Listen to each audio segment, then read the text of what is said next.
যে রোমিন ফারহানা তিনি বলেছেন যে তিনি কোনো কিছু দেখতে পান না পজিটিভ হচ্ছে।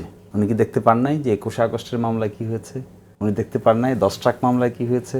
উনি দেখতে পান নাই বেগম জিয়ার মামলা কিভাবে সুপ্রিম কোর্টে নিষ্পত্তি হয়েছে? Failure is so vivid, so loud and so clear যে এটা নিয়ে আসলে দ্বিতীয়বার কথা বলাটা ভেস্টেড ইন্টারেস্ট ছাড়া এটা মানে কাউন্টার দেওয়ার আসলে আর কোনো কারণ আছে বলে আমার মনে হয় না। ঐক্যবদ্ধ রাখার দায়িত্ব পালন করতে ব্যর্থ হয়েছে, সেই জায়গায় আপনারা পরামর্শ দেবেন কিনা? কারণ সরকার তো পরামর্শ শুনতেই দিচ্ছি, চাইছে কিন্তু এটা। পরামর্শ দেনেওয়ালা রাজি থাকলেই হয় না, যারা নেবেন পরামর্শ তাদেরও রাজি হতে হয়, তাদেরও একটু উদ্যোগী হতে হয়। আমরা উপদেষ্টা পরিষদে বিবৃতি নিয়ে কথা বলছিলাম, সেখানে জুনায়েদ সাকি কয়েকটি বিষয় উল্লেখ করেছেন। আমি শিশির মনে আপনার কাছে শুনতে চাই যে এখানে একটি জায়গায় উল্লেখ করা আছে, যদি পরাজিত শক্তির ইন্ধনে এবং বিদেশি ষড়যন্ত্রের অংশ হিসেবে সরকারের উপর আরোপিত দায়িত্ব পালনকে অসম্ভব করে তোলা হয়, তবে সরকার সকল কারণ জনসম্মুখে উত্থাপন করে পরবর্তী সিদ্ধান্ত নেবে।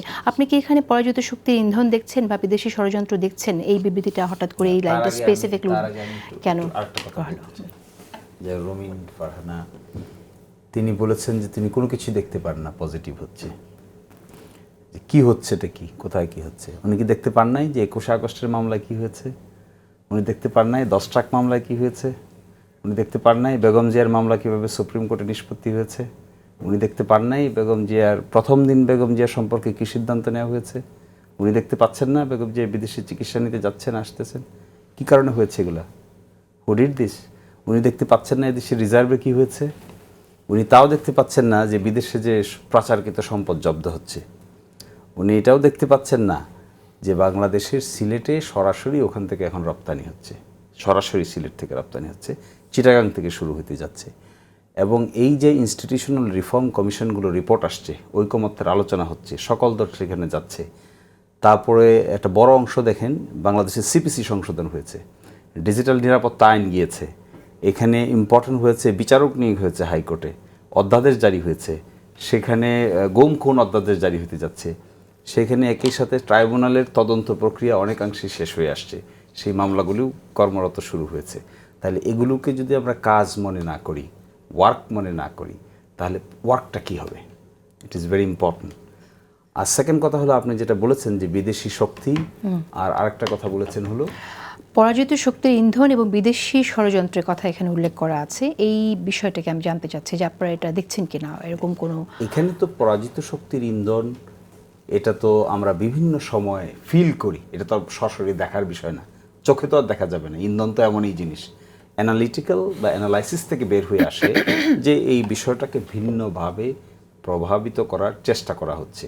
এটা বিভিন্ন আন্দোলনের কথা সাকিব ভাই বলেছেন, আমরা দেখেছি আন্দোলনের মাধ্যমেও বড় ধরনের আনরেস্ট সিচুয়েশন তৈরি করা হয়েছে, চেষ্টা করা হয়েছে, শেষ পর্যন্ত সাকসেস ফেইলের ভিন্ন কথা, চেষ্টা করা হয়েছে। আর একটা কথা তো সঠিক, ভারতীয় গভর্নমেন্টের অবস্থান আর বর্তমান আমরা যে গভর্নমেন্ট পরিচালনা হচ্ছে, এ নিয়ে বাংলাদেশ ভারতের বাণিজ্য পর্যন্ত এফেক্টেড হয়েছে, ভিসা পর্যন্ত এফেক্টেড হয়েছে। তাহলে এই বিষয়গুলো তো অতীতে ছিল না এই দেশে। এই ইউনিট সরকার ক্ষমতা নেয়ার পরে এই ধরনের কমপ্লেক্স এক এনভায়রনমেন্ট ডেভেলপ করেছে। ইভেন চিকিৎসার রোগী যাবে সেখানেও ভিসা অ্যালাউ করা হচ্ছে না, এগুলো তো আমরা দেখছি এভরিডে। ফলে এখানে এই যে একটা অ্যাটিটিউড বিল্ড আপ হয়েছে, এর কিন্তু পরিপ্রেক্ষিতে বিদেশি ষড়যন্ত্রের অংশ হিসেবে সরকারের উপর আরোপিত দায়িত্ব পালনকে অসম্ভব করে তোলা হয়, এই বিষয়টি যে উল্লেখ করা হচ্ছে, এই সংকটগুলো আছে, কিন্তু সেটা আরোপিত দায়িত্ব পালনকে অসম্ভব করে তুলবে এরকম কোনো আশঙ্কা কি আপনি দেখেছেন? না, এখানে দেখেন প্রফেসর ডক্টর ইউনূসকে আমরা সবাই নিয়ে এসেছি, উনি তো স্বেচ্ছায় সেই দায়িত্ব পালন করার জন্য আসেন নাই।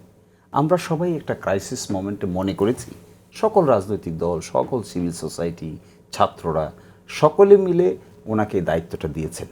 এই দায়িত্বের মধ্যে দুটো জিনিস ইনভলভ হয়েছে, একটা হয়েছে সংস্কার প্রক্রিয়া, আরেকটা হয়েছে এর সঙ্গে ইনভলভ হয়েছে নির্বাচন প্রক্রিয়া, এর সঙ্গে আরেকটা বিষয় ইনভলভ হয়েছে যে সংস্কার, নির্বাচন এবং বিচার প্রক্রিয়া।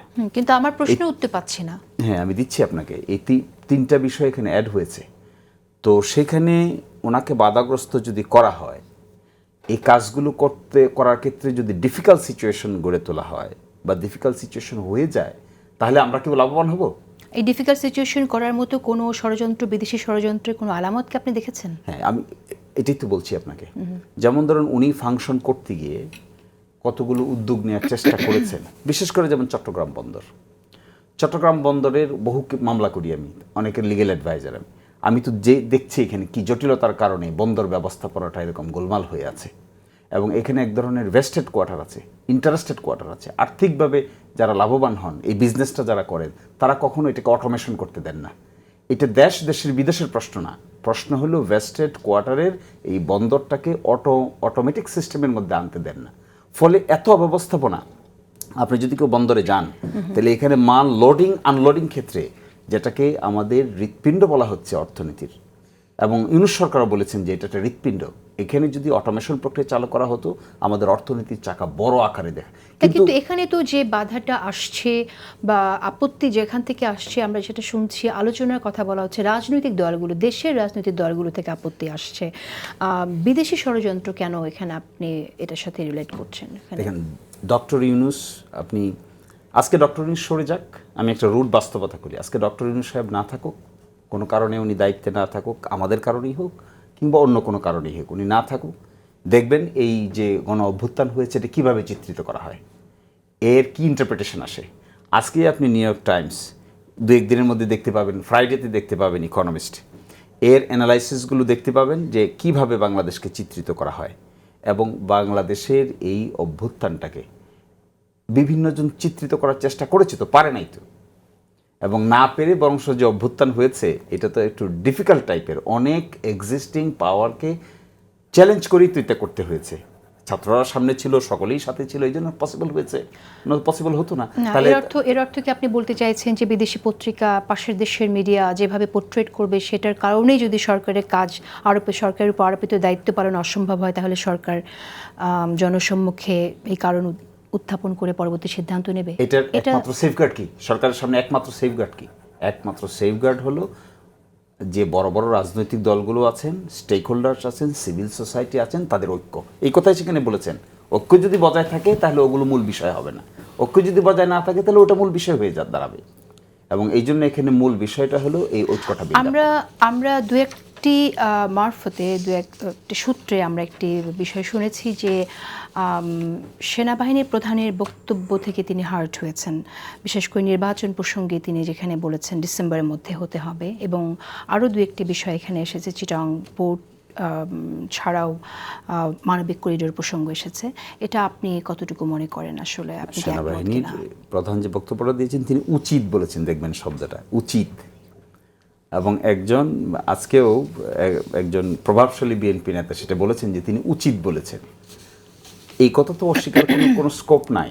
এই 5ই আগস্টে বাংলাদেশের মানুষ যেদিন বিজয় অর্জন করেছে, সেদিন সেনাবাহিনীর সদস্যদের সঙ্গে তাদের এক ধরনের রাস্তাঘাটে ট্যাঙ্কের উপর চড়ে কুলাকুলি করে একের সাথে দেখতে পেয়েছি আমরা। এগুলো তো সব সোশ্যাল মিডিয়াতে ভিডিও ফুটেজ আছে, ছবি আছে, সব আছে।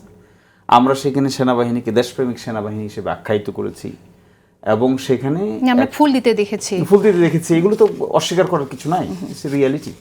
কিন্তু সেখানে উনি যে কথা এখন বলছেন, সেনাবাহিনীর প্রধান বলছেন যে নির্বাচনটা হওয়া উচিত, ডিসেম্বরের মধ্যে হওয়া উচিত, এটা তিনি মনে করেন।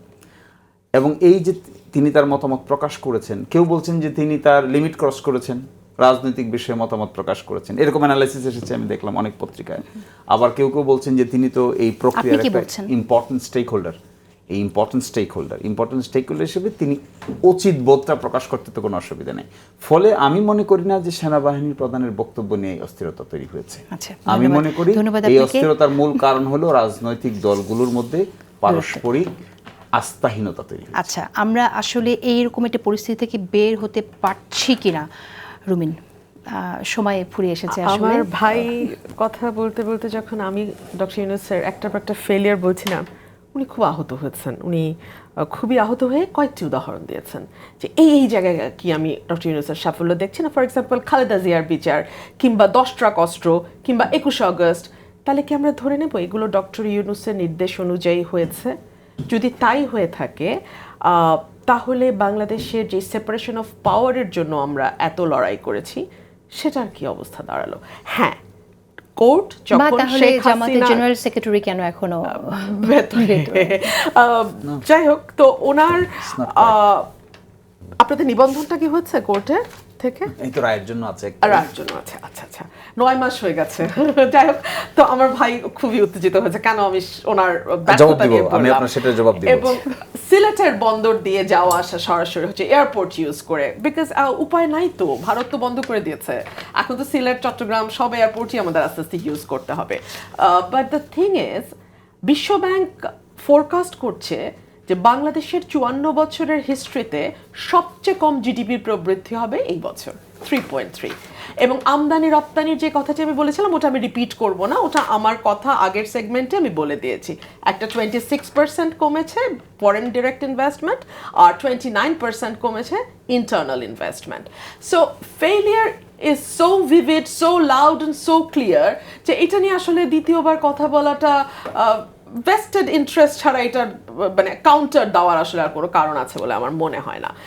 এবং আপনি লক্ষ্য করুন, সরকারের সদিচ্ছা নিয়ে যদি আমরা আলাপ করি, বিএনপি একটা কথাই বলেছে যে আমরা একটা রোড ম্যাপ চাই, এবং বিএনপি স্পষ্ট করেছে যে গত 15 বছরে এই সরকারের হাতে, মানে বিগত সরকারের হাতে, আওয়ামী লীগ ফ্যাসিস্টের হাতে সবচেয়ে নির্যাতিত দল বিএনপি। সুতরাং বিচার নিয়ে বিএনপি যদি আসে কিংবা অন্য কোনো বিরোধী দলও যদি ক্ষমতায় আসে, যেই আসুক, আওয়ামী লীগের বিচার নিয়ে চিন্তা করার কোনো কারণ আছে বলে মনে হয় না। আর এক একটা বিচার বলতে আসলে আপনি কি বোঝেন? এফআইআর দায়ের করা, চার্জশিট আসা, নিম্ন আদালতের রায়, হাইকোর্টের রায়, উচ্চ আদালতের রায়, রিভিউ, কোনটা? আপনি যদি কমপ্লিট বিচার শেষ করার কথা বলেন তাহলে আগামী 50 বছরেও বাংলাদেশে নির্বাচন হবে না। আর বিচারের মধ্যে আপনি কাদেরকে আনবেন? আপনি তো সকলকে দেশ থেকে পালিয়ে যেতে দিয়েছেন। রাঘব বোয়াল যারা ছিল, এবং বিশেষ করে গণ অভ্যুত্থানের সময় যাদেরকে আমরা সব সময় দেখেছি, সেটা শিক্ষামন্ত্রী হোক, সেটা তথ্যমন্ত্রী হোক, সেটা ওবায়দুল কাদের সাধারণ সম্পাদক হোক, আর হাসিনা তো হাসিনাই, তো যাদেরকে আমরা এত দেখলাম তাদের কাউকে কিন্তু আর পাওয়া গেল না। এবং last but not the least, আমাদের কি রাষ্ট্রপতি আব্দুল হামিদ পর্যন্ত পালিয়ে যেতে পারলেন, কিন্তু আমরা তাদেরকে ধরে আনার কোনো, মানে এই সরকার ব্যর্থ হলো আর কি, কাউকে ধরতে পারলো না। বিচার তো বহু পরের কথা।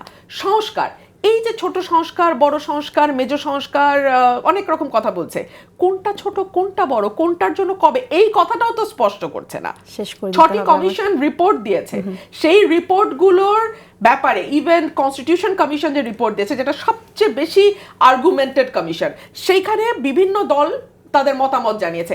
কোন কোন জায়গায় তো সব দল একমত হয়েছে, কোন 5টা 10টা, সেগুলো বাস্তবায়নের পথে তো সরকার জানিয়ে দেবে। এবং এই যে আজকে বিএনপি গেল মিটিং করতে, আজকেও কিন্তু রোড ম্যাপ পেল না সরকার, কোনো রকম কোনো ধারণাও দিল না যে কবের মধ্যে নির্বাচন হতে পারে।